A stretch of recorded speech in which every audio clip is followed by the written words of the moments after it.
Somehow, it's almost June, so today we are talking all of the movies that I saw in May, the best and the worst. What is up, Flick fans? Welcome back to my channel. As always, we're doing our monthly ranking tier list, so if you like this series, let me know down below. And if you're not subscribed, come back. We have plenty of reviews coming. I'm going to be seeing Jurassic World and Lightyear in June. It's going to be lit year.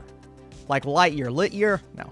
Here's the tier list. We're going to get into my choices and talk about it this month, lived up to the hype or not. We're going to start with Chip and Dale, or Chip and Dale, as it says in the title. I really like this film, man. It's ridiculous. It's satirical. It is full of Easter eggs. Way more than the other big blockbuster movie we're going to be talking about. But everything happened in the background in this film made it worth watching. Austin, how are Chip and Dale? How is Andy Samberg and John Mulaney? They're actually the heart and soul of this film. And I found their performances to be genuinely warm, wonderful, heartfelt. I enjoyed anytime they were on screen. The story itself and the predictability of that story, I did have some issues with that. Just the way it progressed, and I wasn't entirely caught up in the human side of things. I wasn't enthused when, our two main characters weren't on screen. But everything else, and of course, and I think we can talk about it now, Ugly Sonic. You put Ugly Sonic in a movie in that way, in a satirical way, you're going to make me happy. I thought this was a good film, a good experience, and most importantly, a good movie for families. Here's a movie that dropped this weekend. I just watched it on Amazon Prime. It's called Emergency. And Emergency is a film that I heard about at a festival earlier in the year. Some pretty good things, so I was excited to see it. And I think the cast is really good, especially our lead here in R.J. Cyler, who plays Sean. But ready for a night of legendary partying, 3 college students must weigh the pros and cons of calling the police when faced with an unexpected situation. This movie brings light to a lot of the harsh, very real truths that a lot of people are faced with, but also just the idea of helping out this person when if you help them out, it's going to spell trouble. And I think all 3 leads, especially RJ, who was kind of my focus going in, but all 3 are really good. Their camaraderie, or at times lack thereof. Now, the story itself is just so simple that it feels real in a way. I personally wanted more. Like, this girl shows up literally at their doorstep. They're wondering, how did she get there? I thought there was going to be more to it than what we end up getting. I thought there was going to be more of a mystery. And then while the end does have a couple of emotional gut punches in there, which I thoroughly enjoyed, and I thought the performances were great. That's why I'm going to go positive with this film. There were other aspects, and just looking at it broad story-wise, I thought this film fell a bit short because it ended and I'm like, oh, that's the climactic ending. They're going more for the emotion and less for just the overall impact of the story. So at the end of the day, it is a bit higher up on the okay tier, but that's where we're going to put it because I just wanted more from that. But the performances, like I said, are really good. Directed by Keith Thomas, we have Firestarter, the brand new Blumhouse Stephen King movie that I thought would lean so much more into the horror genre, but that's not really what this film is. At least that's not what they intend on it being. Firestarter feels like somewhat of a failed superhero origin story, not only because we just don't get a lot from the family, and we get a little bit about the mom, a little bit about, Zac Efron, who plays the dad, his relationship with his daughter. They hit on it with a couple of lines, and I'm like, oh, this would have been interesting if we had 20 more minutes at the beginning to establish some of these relationships. Also, if your daughter is to the point to where she can start fires, don't send her to school. What are you doing? Parenting 101. There are so many things about this movie, like logically, where I'm like, oh. And then, diving deep into the dad and his storyline and just, or at least they attempt to in the third act, but it's too little, too late. And stylistically, this film tries to do certain things that just don't hit home at the end of the day. I think somewhere in there's a really good movie, but this is technically a remake. So according to a lot of people, just go watch the old one. I haven't seen it, but I'm just going off of what they say. Let's put this on the bad tier. Unfortunately, it did not start the fire. Well, it did, but not a good one. I was actually kind of surprised with a couple of the really good things I saw about senior year. Some good reception, mostly bad, but some good reception. So I had a bit of backlash with my review. Regardless, I did not like this movie. I think it's a pretty bad film, so spoiling what my tier is going to be. Here's what I will say, though. I like Rebel Wilson. I think she's funnier than a lot of people give her credit for.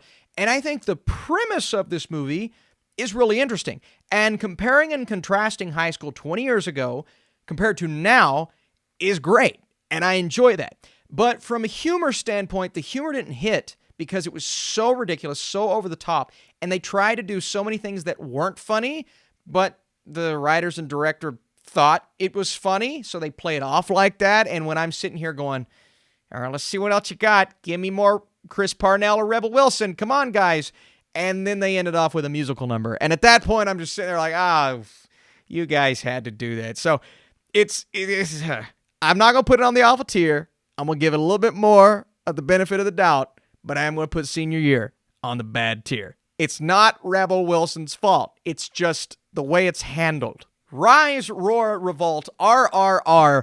This is a movie from India that people have been trying to get me to watch for, it seems like, a month straight. Every single day. But even people close to me, like Rachel from Rachel's Reviews, she gave it a glowing review, and a lot of peers, a lot of colleagues enjoyed the experience. I do wish I would have watched it on the big screen, but it finally came to Netflix. I watched it, and you know what? It's a great time. It really is. It has everything, man. It's grand, epic, very over the top, very ridiculous. You are with our two characters, and they're on a mission. At least one of our characters is on a mission, going after someone to save them from this big British empire. And the other one, who is rising up the British ranks, they form this unlikely bond, this unlikely friendship. And there are fights, there are battles, there are CGI animals, and a lot of music. And musical numbers. And I mentioned before the musical number. Okay, when you end like that. But this one fits, right? Narratively, it fits. And those were the elements that I look at and I say, I can really appreciate the different style of filmmaking because we're used to so much here in America that just feels familiar. And you get something like this, and it's so different. Are certain elements over the top? Absolutely. Were some of the performances, especially some of the British accents, not great? Yeah. Two characters in particular, I'm like, can we just not have them in the film? But overall, I found RRR to be a great experience, and I'm going to put it on the great tier. It's on Netflix, like I said, so I think it's a good one. Next up, Our Father, which is a documentary that I just realized I forgot to review on Letterboxd, but I did review it on this YouTube channel. After a woman's at-home DNA test reveals multiple half-siblings, she discovers a shocking scheme involving donor sperm and a fertility doctor. So essentially, you have this doctor that is doing something really, really wrong. Someone figures it out, and then they realize that more people have went through the same thing. And it's a true story, and I found that story to be spectacular and interesting and terrifying. And this dude, and I know technically he's not doing anything illegal, and people are like, no, lock this dude up. This dude's a psychopath. It's disgusting, and I can't believe this story exists. Now, there's some cheese in this documentary, right? Some reenactments and some B-roll footage that just felt a bit off, and those reenactments, they took up too much time to where they started to take away from the story itself, and then the story begins to almost retread this rinse and repeat thing, and a lot of it has to do with the visuals that are coming. So I wasn't as on board with the way this documentary is told, but I still really, really appreciate the story that they are telling us. That confliction aside, I'm going to put Our Father on the okay tier. It's an okay documentary. All right, now we have The Valet, a movie that I didn't get to review on this channel, but I did watch it, and Samara Weaving plays a girl that gets caught up in something, and someone takes a photo of her and Eugenio Derbez's character, so Olivia has to act like she's dating Antonio to make sure no one knows that she's actually with this guy who's cheating on his wife. It's such a typical and ridiculous rom-com premise. Alas, it's actually really well made, really well put together, funny. The performances from Derbez and Weaving are great. Their chemistry is fantastic. It's played in a way that feels natural and not forced, and I like the progression of the plot. It does slow down a bit in the second act, and I wanted so much more at the end, even though there is a payoff.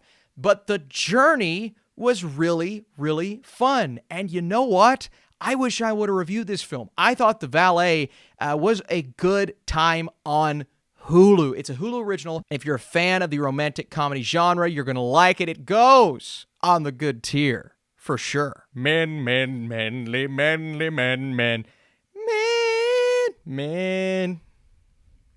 It's the 2.5.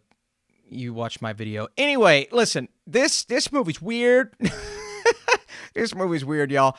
Alex Garland is going all Alex Garlandy on us with this film. And while it doesn't approach the interesting, it's an interesting narrative, it doesn't approach the interesting filmmaking like an Annihilation does, or it doesn't go to that extra level like an Ex Machina does. That's one of the best sci-fi movies. Oh my God. I think they're both fantastic, though.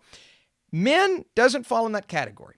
It falls short. I wasn't a fan of the ending. I'll come out and say it. I was really enjoying. Now, a lot of people didn't like the progression of the movie prior to the ending. They were saying, it was too on the nose, but I was like swept away in the two lead performers. Well, he plays multiple people, but Jesse Buckley is technically our lead. They're both spectacular. And the message, like so many things are there. Yes, a little bit of it's on the nose, and I'm sitting back going, it's all about how you bring it home. If you can bring this home, this is going to be on the level of an Annihilation or an Ex Machina, and it just wasn't for me because they did not nail the ending. It became too on the nose, and Garland, I thought, went too overboard with what he was trying to say. He wasn't as subtle as the rest of the film. If he would have kept that, I'm going to play this safe and be subtle with it, then I think it would have worked a lot more. Still, the imagery, shocking, terrifying, weird. It's going to make you feel uncomfortable. A lot of people hate it. I predicted an F cinema score. What did I get? Like a D-, D+? I was close. See, I can smell these things from a mile away. I'm going to throw Men on the good tier. I thought it was a good movie. It just did not land at the end with the last 10 minutes. Just the last 10 minutes, though. Doctor Strange and the Multiverse of Madness. This movie was madness. Not the movie. The reception. It seems like so many people are divided on this film. I know friends that didn't love it or really loved it. My parents went in to watch this movie, and I'm sitting back going, oh no, they may feel the same way. No, they loved it. My dad's like, yeah, that was great. I'm like, yes, let's go, Dad. He said that, and he told me this. That's one of the more interesting looking Marvel movies I've ever seen. I said, Dad, you nailed it. That's exactly why I thoroughly enjoyed myself, man. Sam Raimi's style. And I've seen a lot of people like, if the script isn't good, the style over substance, and some people make compelling points. Other people are just babbling on Twitter. For the most part, I think the substance is there. I think the script works. I do find some inconsistencies, though. Some of the points raised by people do make a lot of sense. Certain elements of dialogue, some of the motivations. I do wish they would have made the Darkhold even more prominent than it already was to show people once and for all that it wasn't just Wanda doing this. It was Wanda and the Darkhold. And yes, I wanted more cameos. I know that's a silly complaint, but I kind of did. I'd be lying if I did. But I still enjoyed the experience. I enjoyed what we got. And Sam Raimi's direction put it over the top for me. Not everyone's going to agree, I understand that, but the more I've thought about Multiverse of Madness, the more I've enjoyed it. And finally, Top Gun Maverick. I didn't get to Bob's Burgers yet. I want to get to Bob's Burgers, I promise. I'll log it on Letterboxd. But Top Gun Maverick. I would have thought, if you would have asked me, Austin, what's your favorite movie of the month going to be? I would have said Doctor Strange, no competition. Or Men. Maybe Men comes out and neither of them pulled it off. Because Top Gun Maverick shot up into the air because they're in an airplane. Or it's a jet plane. I can't even do puns right. It's when we shot into the stratosphere, man. It was so much fun. This is what going to the movies is all about. And, making videos on YouTube, I've seen a couple comments. They're like, yeah, this movie's stupid. And I'm like, all right, well, that's what you get for being on YouTube. You find the creepy crawlers of the internet. But for the most part, the reception has been incredible across the board. I've seen almost every single one of my peers rave about this movie. And I saw it before I went in to see the film, and I'm like, I'm looking forward to it, but not on the level of Doctor Strange or some of these other summer blockbusters. I was excited, but not that excited. And I walked out of this theater wanting to go right back in. What an experience. To see this on the biggest screen possible. You will be doing yourself a disservice if you do not do that. It's not one you wait. It's not one you wait on to watch at home. Now, if you have a 97,000-inch television, that's not even a reasonable number. 125-inch plasma screen with surround sound. Okay, right? But Top Gun Maverick, it's worth the price of admission. It's worth every ticket you could buy because it's an experience. It's simple, it's subtle at times until the third act, obviously, with all of the action. But I enjoyed that simplicity and those moments that are going to tug on your heartstrings. Hey, you know which moments I'm talking about. Oh boy. I mean, they got me. They got me 2 or 3 times in this movie. Did not expect it. I think the director, he is so freaking underrated with a movie like Only the Brave. Top Gun Maverick, I need to quit raving about it. I could do this all day. Captain America. It goes on the awesome tier. We came, that's what she said. We discussed, and now we rank at the bottom. Senior Year, followed by Firestarter. They are in the proper order. On the okay tier, I'm going to keep Emergency above Our Father. On the good tier, we have 3 movies that are going to be surprisingly difficult to rank. But I'm going to keep Men at the bottom and put Chip and Dale. Why am I ranking Men with Chip and Dale? This is the weirdest list. Right above that, because The Valet is the best movie on the good tier. On the great tier. This one's actually really tough, but I've got to go Sam Raimi just slightly above the blockbuster RRR. But you know, just like Troy Bolton, we're soaring, we're flying. There's not a star in heaven that Top Gun Maverick can't reach. If you're a High School Musical fan, come on, you're with me on that one. I could watch that movie right now. It's the best. Top Gun Maverick is going to, I hope, it's going to be my top 10 this year. If it's not, I'm going to be sad. Hey, if you like this video, let me know down below. Don't shy away from that like button. Or you can. It's fine. I appreciate you guys so much for being here all through the month of May. June's going to be awesome. I already know when I'm seeing Jurassic World and Lightyear and all these movies, man. I've got them scheduled. Early screenings galore. I may or may not be watching The Boys Season 3 right now. You guys are the best. See you soon.